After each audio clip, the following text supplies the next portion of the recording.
Hey, what's up guys? I want to show you this quick video on how to get rid of low back pain if you can't get to the chiropractor. So my name is Dr. Devin Shea, and normally if I tweak my low back like I did today in a really tough workout, I would just go and get adjusted and I'd probably be better within about a half hour or so.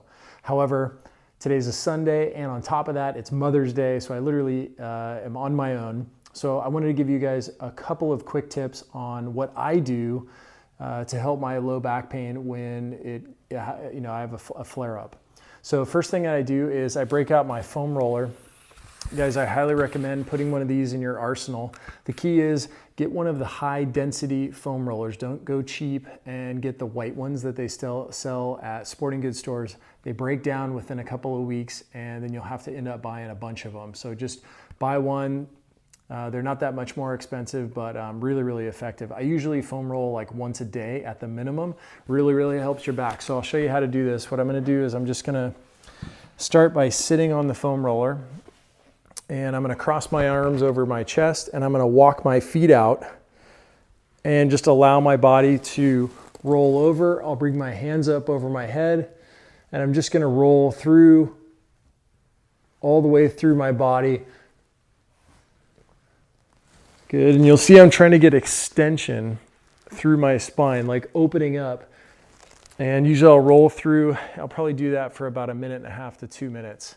And that seems to do a good bit to loosen things up. The next thing that I would encourage would be what's called a pigeon stretch. This is taken directly from yoga. And all you're gonna do is take one leg, bring it in front of the other. Try to get as much of a good angle, almost 90 degrees here, as possible. Then what you're gonna do is just fold down, and you can go down onto your elbows. If this isn't too bad, then what I'd encourage you to do is try to get your head all the way to the ground and just lay here. Do not keep your hip open. What I want you to do is really try to close the hip down, and then put the top of your foot all the way down on the ground, okay? And you're gonna stay in that pose for about 30 seconds and then switch sides, do both sides for 30 seconds each. The next thing I would do is, I like doing a little bit of, like, I think they call it a Hollywood stretch.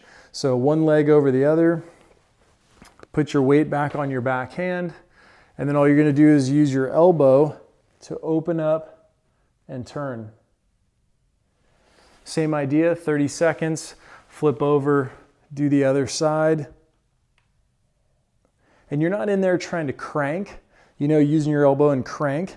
Sometimes you'll hear a little bit of creaking and popping, sort of like you did in the foam roller. That's okay. That's just a little bit of, your spine releasing a little bit. Oftentimes that may even feel better afterward. The fourth thing I would go into is what's called a runner's lunge position, which you're just gonna put one foot out in front. You're gonna get up onto your back leg. If my right leg is in front of me, I'm gonna take my right elbow and I'm gonna put it to the ground in this position. And I can just kind of hang out in this position, and I can even put both elbows down. I think this is called like a lizard pose in yoga. And just hang out in this position. You're really trying to stretch out the high hamstring. You're stretching out your glute and a lot of the muscles that surround the lower back. The next thing that I would do is if you have someone who's smaller than you, so this is why you have kids. So I'm gonna use my son, Kieran, come into the picture here for a second. So what you're gonna do, and I developed this after we went on a trip to the Bahamas, and I got off the flight and my low back was just smoked. So we worked on this for a couple of days with my son, and man, it made the world of difference. So what you do is you go ahead and take your hands, you put your feet onto about their hips, and then just press into the position. And then your job is really to go ahead and try to extend your feet out as much as you can. And by doing this, you'll put pressure down into your pelvis and your lower back, and it'll feel pretty good. And at the same time, it's pretty fun to look up at these guys. And we always enjoy it. So it's about a 30-second hold. Just make sure to bring them down nice and slow so that they don't get hurt.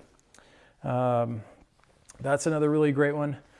And then the last thing I would do out of this protocol is once you've gone through and done these things, I'd really recommend that you take a walk.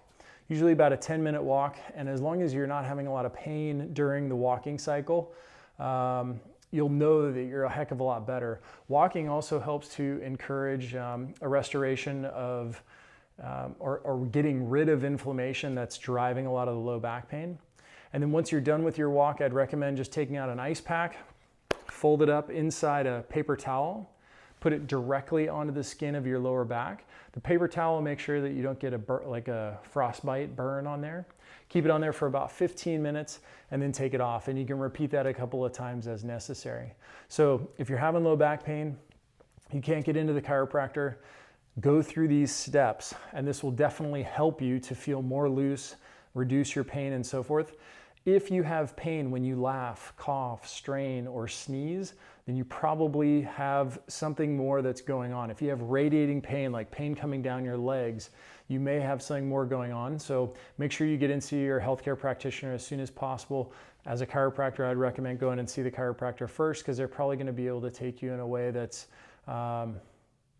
it's not going to cause more damage. And taking pain medication during this time period is really not advantageous, because you don't really know how your body is actually responding. And a lot of times you'll feel better while at the same time you may end up doing more than what you should, which then opens you up to a greater susceptibility to causing a bigger problem. So no pain meds, feel your body, listen to it, use these steps, and I hope you guys feel better. We'll see you next time.